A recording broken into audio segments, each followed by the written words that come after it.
সেদিন রাতে খাওয়ার সময় হেমলতা নিম্ন স্বরে পদ্মজাকে বললেন, পদ্ম, জি আম্মা, আমি হানিফকে খুন করিনি। কে করেছে তাও জানি না। কথাটি শুনে পদ্মজা খুব চমকায়, কারণ তার মা মিথ্যে বলে না।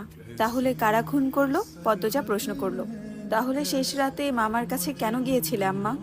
হেমলতা জবাব দেননি, খাওয়া ছেড়ে উঠে যায়। পদ্মজার ভাবনার সুতো কাটলো কারো পায়ের আওয়াজ শুনে। ঘাড় ঘুরিয়ে মোর্শেদকে দেখলো। মোর্শেদ পদ্মজাকে ঘাটে বসে থাকতে দেখে কপাল কুঁচকালো। এই সিরি, যা হেন থেকে। পদ্মজার কান্না পায়, খুব খারাপ লাগে। নিঃশব্দে এক ফোঁটা জল গড়িয়ে পড়ে। তা আড়াল করে ব্যস্ত পায়ে বাড়ির ভেতর চলে যায়। কয়েক মাস পর পদ্মজার ম্যাট্রিক পরীক্ষা। 3 বোন বই নিয়ে সড়কে উঠল। পদ্মজার কোমর অবধি ওড়না দিয়ে ঢাকা। পূর্ণা এক নাগাড়ে বকবক করে যাচ্ছে। স্কুলে যাওয়া অবধি কথা বন্ধ হবে না। মাঝে মাঝে জোরে জোরে হাসছে। মেয়েটার হাসির রোগ আছে বোধহয়। একবার হাসি শুরু করলে আর থামে না। পদ্মজা বারবার বলছে, আম্মা রাস্তায় কথা বলতে আর হাসতে মানা করেছে, চুপ কর না। তবুও পূর্ণা হাসছে। বাড়ির বাইরে এসে সে মুক্ত পাখির মতো আচরণ করে। তাকে দেখে মনে হয় খাঁচা থেকে মুক্ত হয়েছে। পদ্ম, ওই পদ্ম, খাড়া। পদ্মজা ক্ষেতের দিকে তাকালো। লাবণ্য ক্ষেতের আইল ভেঙে দৌড়ে আসছে। লাবণ্য আর পদ্মজা এক শ্রেণীতে পড়ে। লাবণ্য কাছে এসে হাঁপাতে থাকলো। শান্ত হওয়ার পর 4 জন মিলে স্কুলের উদ্দেশ্যে হাঁটা শুরু করলো। বাংলা পড়া শিখে এসেছিস আজ? পদ্মর প্রশ্ন।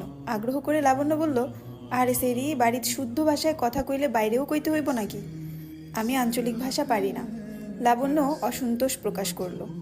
সে অলন্দপুরের মাতব্বর বাড়ির মেয়ে। তাদের বাড়ির সবাই শিক্ষিত, তবুও তারা আঞ্চলিক ভাষায় কথা বলে। পরিবারের 2-3 জন সদস্য ছাড়া। আর পদ্মজার 14 গোষ্ঠী মূর্খ।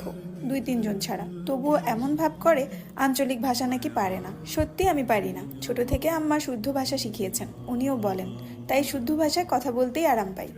পূর্ণা তো পারে। আমার চেষ্টা করতে ইচ্ছে হয় না। ইচ্ছা বাদ দে। শোন, কাইল আমার বাড়িত নায়ক নায়িকা আইব। পূর্ণা বিগলিত হয়ে প্রশ্ন করল, কেন আসবো? কোন নায়ক? শুটিং করতে? ছবির শুটিং? পদ্মজা এসবে কোনো আগ্রহ পাচ্ছে না। পূর্ণা খুব আগ্রহ বোধ করছে। সপ্তাহে একদিন সুমিদের বাড়িতে সাদা কালো টিভিতে সে ছায়াছবি দেখতে চায়।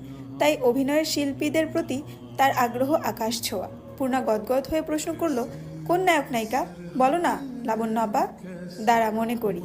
পূর্ণা কৌতূহল নিয়ে তাকিয়ে আছে। লাবণ্য চোখ বুঝে মনে করার চেষ্টা করলো। এরপর মনে হতেই বলল, লিখন শাহ আর চিত্রা দেবী। তুমি আমার ছবির নায়ক নায়িকা। হ। স্কুলে যাওয়ার পুরোটা পথ লাবণ্য আর পূর্ণা ছায়াছবি নিয়ে আলোচনা করলো। মূল বক্তব্যে ছিল লিখন শাহ। দিনটাকে পদ্মজার অলক্ষণে মনে হচ্ছে। সকালে উঠে দেখলো লাল মুরগিটার একটা বাচ্চা নেই। নিশ্চয়ই শিয়ালের কারবার। রাতে মুরগি খোপের দরজা লাগানো হয়নি। আর এখন আবিষ্কার করলো দেয়াল ঘড়িটা কাটা ঘড়ি।